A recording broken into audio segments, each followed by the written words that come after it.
Break के बाद आपका स्वागत है। एक बड़ी खबर पटना से इस वक्त मिल रही है। देखिए, अंतर्राष्ट्रीय क्रिकेटर वैभव सूर्यवंशी का आज सम्मान समारोह है। जी हां, वैभव सूर्यवंशी को सम्मानित करने वाले हैं मुख्यमंत्री नीतीश कुमार। शाम 4 बजे का समय है जब सीएम आवास में समारोह होगा। खेल मंत्री श्रेयसी सिंह भी इस दौरान वहां पर मौजूद रहेंगी। दोनों डिप्टी सीएम भी शामिल रह सकते हैं। समस्तीपुर के क्रिकेटर हैं वैभव सूर्यवंशी। काफी कम उम्र में उन्होंने ये उपलब्धि हासिल की है और ऐसे में बिहार के मुख्यमंत्री भी उनको सम्मानित करने वाले हैं। तो आज शाम 4 बजे का समय रखा गया है जब क्रिकेटर वैभव सूर्यवंशी को सीएम नीतीश कुमार सम्मानित करने वाले हैं। इस दौरान खेल मंत्री श्रेयसी सिंह भी मौजूद रहेंगी। दोनों डिप्टी सीएम सम्राट चौधरी और विजय सिन्हा की भी मौजूदगी रह सकती है। तो समस्तीपुर के क्रिकेटर है वैभव सूर्यवंशी। वैभव सूर्यवंशी के परिवार में इस वक्त काफी ज्यादा खुशी का माहौल है और न केवल परिवार में बल्कि पूरे समस्तीपुर में इस बात को लेकर लोग काफी ज्यादा उत्साहित हैं, क्योंकि वैभव सूर्यवंशी ने खूब मेहनत की है और अब अंतर्राष्ट्रीय स्तर पर उन्होंने परचम लहराया है। भारत का नाम रोशन कर रहे हैं वैभव सूर्यवंशी, साथ ही साथ बिहार का भी नाम रोशन कर रहे हैं। तो शाम 4 बजे यहां पर वैभव सूर्यवंशी को सीएम सम्मानित करने वाले हैं। प्रधानमंत्री नरेंद्र मोदी आज मन की बात करने वाले हैं। आज पीएम मन की बात करेंगे। मन की बात का 131वां एपिसोड आज होगा। एआई पर बात प्रधानमंत्री नरेंद्र मोदी कर सकते हैं। पिछली बार स्टार्टअप्स का जिक्र पीएम ने किया था। सुबह 11 बजे से रेडियो पर प्रसारण होगा। आगामी त्योहारों पर भी चर्चा संभव माना जा रहा है।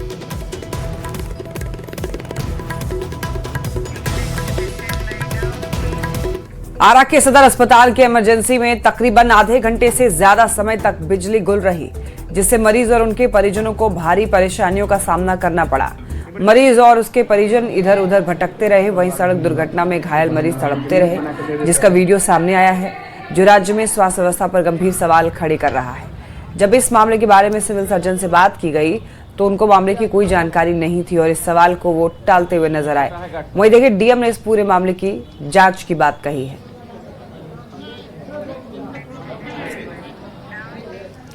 नवादा से बड़ी खबर है, जहां 3 लोगों की मौत हो गई। नवादा में भीषण सड़क हादसा हुआ। बिजली के पोल से बाइक टकरा गई। 3 युवक की मौके पर ही मौत हो गई।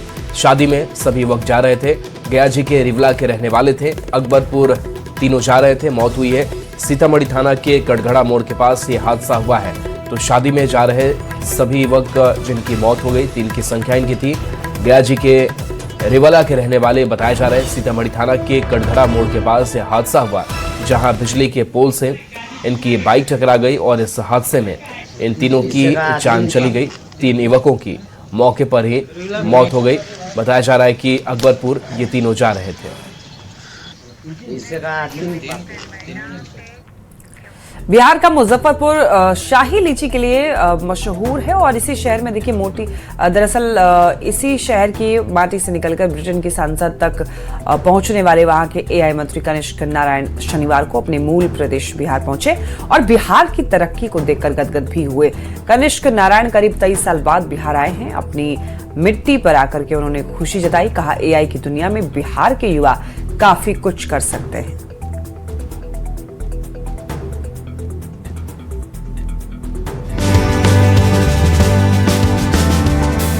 ब्रिटेन के एआई मंत्री और वहां की लेबर पार्टी के सांसद कनिष्क नारायण। जैसा कि नाम से ही जाहिर है, कनिष्क भारतीय मूल के हैं और बिहार के मूल निवासी हैं। ब्रिटेन में बिहार का झंडा गाड़ने वाले वेल्स के सांसद और फिलहाल ब्रिटेन के एआई मंत्री कनिष्क नारायण शनिवार को अपने गृह प्रदेश बिहार आए। दिल्ली में आयोजित एआई समिट में शामिल होने के बाद अपनी मिट्टी पर पहुंचे कनिष्क ने पटना में जेडीयू के राष्ट्रीय कार्यकारी अध्यक्ष संजय झा से मुलाकात की और बिहार की तरक्की की जमकर तारीफ की। उन्होंने बिहार के टैलेंट की तारीफ करते हुए प्रदेश का भविष्य उज्जवल बताया। बहुत प्रोग्रेस दिख रहा है, एयरपोर्ट से लेके रोड से लेके उम्मीद जो है लोगों की, तो बहुत अच्छा लग रहा है देख के। मैं सिर्फ यही कहूंगा कि बिहार में जो टैलेंट है वो प्रीटी मच दुनिया का सबसे अच्छा टैलेंट है। एंड अगर आप यहाँ पे हैं, यंग हैं और ऑप्टिमिस्टिक हैं, आप बिल्कुल एआई का अपॉर्चुनिटी हाथ में रखिए, आप कुछ भी कर सकते हैं दुनिया में। पटना के बाद भारतीय मूल के ब्रिटिश मंत्री कनिष्क नारायण अपने पैतृक शहर मुजफ्फरपुर पहुंचे। 23 साल बाद वे मुजफ्फरपुर पहुंचे। इस दौरान शहर के SKJ लॉ कॉलेज में उनका भव्य स्वागत किया गया। मुजफ्फरपुर में जन्मे कनिष्क आज भी अपने शहर और बिहार को नहीं भूले। लॉ कॉलेज में AI को लेकर आयोजित व्याख्यान में भी वो शामिल हुए और एक बार फिर बिहार की जमकर तारीफ की। 25 साल या कुछ हो गए मुझे वापस आए हुए, तो बहुत अच्छा लग रहा है आके। मुझे तो बिहार में घुसते ही काफ़ी चेंज और प्रोग्रेस देखा। एयरपोर्ट बहुत बढ़िया हो गया है, इंफ्रास्ट्रक्चर बहुत ही ज़बरदस्त हो गया है। यहाँ मैं पटना से अभी ड्राइव करके यहाँ पे आए हम लोग, तो काफ़ी देखने को मिला इंफ्रास्ट्रक्चर। सबसे बड़ी बात मुझे यहाँ लगी कि यहाँ पे जो एजुकेशनल इंस्टीट्यूशंस हैं, कॉलेजेस हैं, उनमें बहुत प्रोग्रेस हुआ है in terms of quality of education, range of education. आपको बता दें कि कनिष्क नारायण ब्रिटेन के AI मंत्री हैं, वेल्स से सांसद हैं। बिहार के मुजफ्फरपुर के रहने वाले हैं। मुजफ्फरपुर के प्रभात तारा स्कूल से शुरुआती पढ़ाई की। वैशाली के गोरोल में कनिष्क का पैतृक गांव है। कनिष्क 12 साल की उम्र में ही इंग्लैंड चले गए थे। ऑक्सफोर्ड और स्टैनफोर्ड से कई डिग्रियां ली। ब्रिटेन में सिविल सर्विसेज की जॉब भी की। न्यूज 18 के लिए पटना से रवि एस नारायण और मुजफ्फरपुर से प्रियांक सौरभ के साथ ब्यूरो रिपोर्ट। खबर दरभंगा से जहां प्रस्तावित एम्स निर्माण को लेकर प्रशासनिक गतिविधियां तेज हो गई हैं। शोभन एकमी बाईपास सड़क के 150 फीट चौड़े विस्तारीकरण के लिए जिला प्रशासन पूरी तरह सक्रिय है। पंचोब मौजा में एम्स का निर्माण कार्य चल रहा है और इस क्षेत्र का चौड़ीकरण प्राथमिकता के तौर पर किया जा रहा है। 6 सदस्यीय टीम ने स्थल निरीक्षण किया और भूमि अतिक्रमण और सीमांकन का जायजा लिया। अधिकारियों ने प्रभावित जमीन मालिकों को नोटिस जारी करने और मुआवजा देने की प्रक्रिया शुरू कर दी है। मुख्यमंत्री नीतीश कुमार ने भी इस बाईपास के चौड़ीकरण की घोषणा की थी। शिवहर में नवाब उच्च विद्यालय, प्राथमिक विद्यालय और डिग्री कॉलेज के बीच में प्रस्तावित पावर ग्रिड निर्माण को लेकर विवाद खड़ा हो गया है। विद्यार्थियों, अभिभावकों और शिक्षकों ने सुरक्षा और शैक्षणिक माहौल पर असर की आशंका जताते हुए विरोध किया। जेडीयू सांसद लवली आनंद ने भी निर्माण कार्य रोकने का निर्देश दिया। सांसद ने प्रशासन को दूसरी जगह तलाशने के लिए कहा है। अम्बेडकर छात्रावास था, तो इसको क्यों तोड़ दिया गया, किस कारण से तोड़ दिया गया? और यहाँ पर है रसीदपुर का, आप लोग देख लीजिए, उस पर रसीदपुर का नाम है और वो यहाँ पर दिया जा रहा है। तो इस तरह से लोग ना करे, नेतागिरी नहीं करे, कोई भी ठेकेदार अपना नहीं ऐसे करे। अब अच्छा बिल्डिंग, अच्छा खासा बिल्डिंग को तोड़ रहा है और यहाँ पर जो पावर ग्रिड वाला दे रहा है, तो वो असुरक्षित नहीं होगा। उधर स्कूल है, इधर कॉलेज है, उधर हाई स्कूल है, तो तमाम चीज यहाँ बनना बिल्कुल नहीं है। धनबाद के वासेपुर में शुक्रवार देर रात फायरिंग की घटना हुई थी, जिसमें डॉन फहीम खान के बेटे इकबाल के ड्राइवर हैदर उर्फ बबली को गोली लगी थी। घायल ड्राइवर का इलाज अस्पताल में चल रहा है। घटना की जिम्मेवारी वासेपुर के भगोड़े गैंगस्टर प्रिंस खान ने वीडियो जारी कर ली है। वीडियो में प्रिंस खान ने दावा किया है कि उसने इकबाल को मारने के लिए फायरिंग करवाई थी, लेकिन गोली ड्राइवर को लग गई। 2 बार चूक जाने के बाद तीसरी बार हत्या की धमकी दी गई। वीडियो में फहीम खान आधुनिक हथियारों के साथ फहीम खान के घर के सदस्यों की हत्या की धमकी दे रहा है। गैंगस्टर ने पाकिस्तान में शरण नहीं लेने की बात कही है। इधर पुलिस पूरे मामले की जांच में जुटी है और संदिग्धों की तलाश कर रही है। सिटी एसपी ने कहा कि पुलिस की कार्रवाई से प्रिंस खान आर्थिक रूप से कमजोर कर दिया गया है।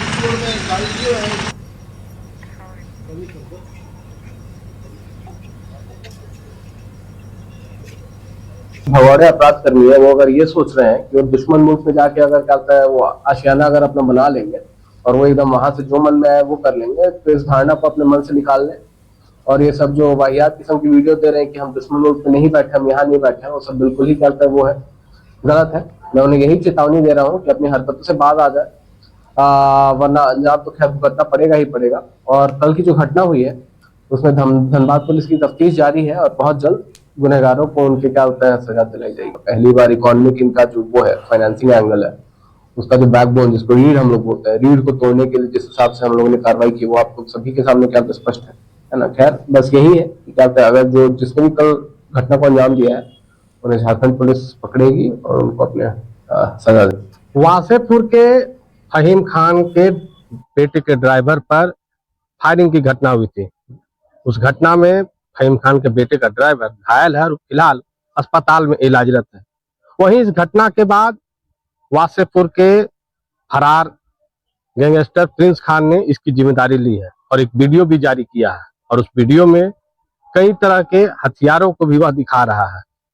वहीं इस मामले में धनबाद सिटी एसपी ने कहा कि दुश्मन मुल्क में रहकर प्रिंस खान इस तरह के कायराने हरकत करवा रहे हैं, लेकिन पुलिस लगातार उस पर शिकंजा कसने का काम कर रही है और उसके लोकल में जो भी गुर्गे हैं उसे चिन्हित कर नस्ते नाबूद करने का काम धनबाद पुलिस करेगी।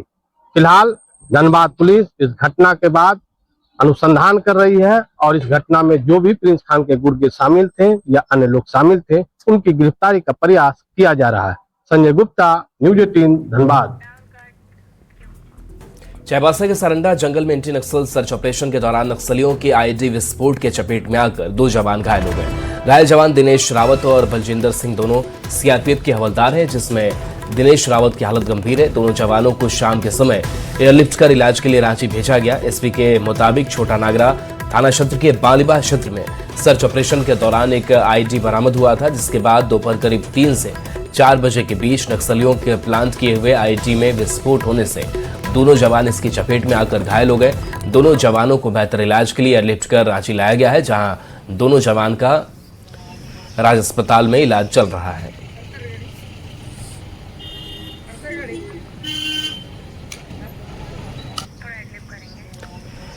तो सीआरपीएफ के 2 जवान इस आईडी विस्फोट में चपेट में आए थे, जिसके बाद से अब इनको बेहतर इलाज के लिए राज अस्पताल में भर्ती कराया गया है। दोनों खतरे से बाहर बताए जा रहे हैं। दिनेश रावत की लेकिन हालत अधिक गंभीर बताई जा रही है और ये तस्वीर आपको दिखा रहे हैं जहां पर अस्पताल इन जवानों को पहुंचाया गया, इलाज जारी है, एयरलिफ्ट किया गया और तब जाकर रांची ये दोनों जवान लाए गए।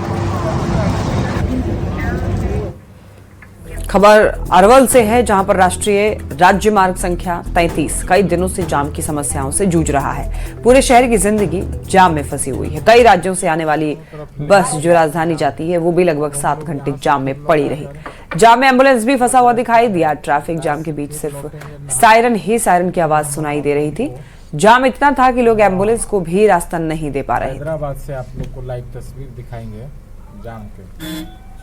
आग से बहुत लोगों का बाराती छूट गया, एम्बुलेंस रुक जा रहे हैं, मरीज का हालत खराब है, परीक्षार्थियों का परीक्षा छूट जा रहा है। बड़ी खबर पटना से, जहां केंद्रीय चयन परिषद सिपाही भर्ती की आयोजित बहाली प्रक्रिया में धांधली का मामला सामने आया है। गर्दनीबाग थाना पुलिस ने परीक्षा में सेंधमारी के आरोप में 4 फर्जी अभ्यर्थियों को गिरफ्तार किया है।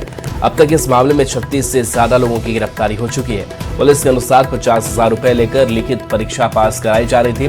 कुछ अभ्यर्थी दूसरे के स्थान पर परीक्षा देने पहुंचे थे। पुलिस को संगठित गिरोह की आशंका है और नेटवर्क से जुड़े अन्य लोगों की तलाश जारी है।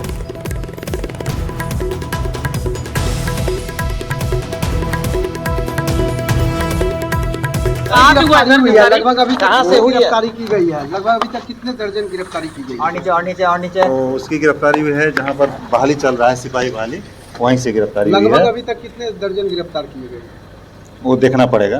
कितने गिरफ्तार हुए हैं बताएं सर? करीब 30-35 के लगभग हुआ होगा। हाँ, इसमें स्कॉलर भी बैठाए हैं और अपने भी एक जगह से अधिक जगह पर एग्जाम दिए हैं। कितना पैसा मिलता था स्कॉलर को? बाकी अनुसंधान का विषय है। और भी छापेमारी की जा रही है? हाँ, इसमें अनुसंधान का विषय है और बाकी होगा। खबर देखिए बगहा से है, जहां पर डॉक्टर भीमराव अंबेडकर आवासीय विद्यालय में शिक्षक ने छात्र से 200 उठक बैठक करा दी। कक्षा 7 के छात्र को शिक्षक ने दंड स्वरूप 200 बार उठक बैठक कराई, जिसके बाद छात्र की तबीयत खराब हो गई और इसके बाद छात्र को सेमरा रेफरल अस्पताल ले जाया गया, जहां पर गंभीर हालत को देखकर उसे अनुमंडलीय अस्पताल रेफर कर दिया गया। इस संबंध में डॉक्टर ने बताया कि दोनों जांघों समेत मांसपेशियों में तेज जकड़न है, ब्लड सर्कुलेशन प्रभावित हुआ है, जिससे छात्र खड़ा नहीं हो पा रहा है। वहीं मामले पर जिला कल्याण पदाधिकारी ने रिपोर्ट मांगी है। कौन उठा बैठक कर रहा है? मिडल स्कूल के है आशीष सर। अच्छा, मतलब क्यों कराए हैं? कुछ रीजन पता चला है? ये तो पता नहीं है, उसी को पता है। बस वहीं पर बेहोश हो गया है। अभी इलाजरत है और उनका हिस्ट्री है कि 200 बार उठक बैठक कराया गया है। एग्जामिनेशन किया गया, एग्जामिनेशन में पाया गया है कि पैलेटरल थाई में पेन है और उसको पेन किलर दिया गया है और फिलहाल रेस्ट में रखा गया है। पेशेंट का वाइटल पैरामीटर स्टेबल है, अभी सब चीज स्टेबल है, कोई घबराने का बात नहीं है। गया से खूबसूरत तस्वीर सामने आई है, जहां शादी के मंडप के पास ससुराल जाने के बजाय दुल्हन मैट्रिक परीक्षा देने पहुंच गए। एक झलक देखने के लिए लोगों की भीड़ उमड़ पड़ी। शेरघाटी में उस समय अनोखा दृश्य देखने को मिला जब शादी के तुरंत बाद एक दुल्हन मैट्रिक की परीक्षा देने परीक्षा केंद्र पहुंची। दुल्हन अपने दूल्हे के साथ सजी धजी गाड़ी में केंद्र पर पहुंची। दूल्हा उससे छोड़ने आया था। दुल्हन हाथ में एडमिट कार्ड लिए घूंघट में परीक्षा हॉल तक गई। परीक्षा समाप्त होने के बाद दुल्हन दूल्हे के साथ अपने ससुराल के लिए रवाना हो गई। इस पूरे घटनाक्रम का वीडियो सोशल मीडिया पर तेजी से वायरल हो रहा है।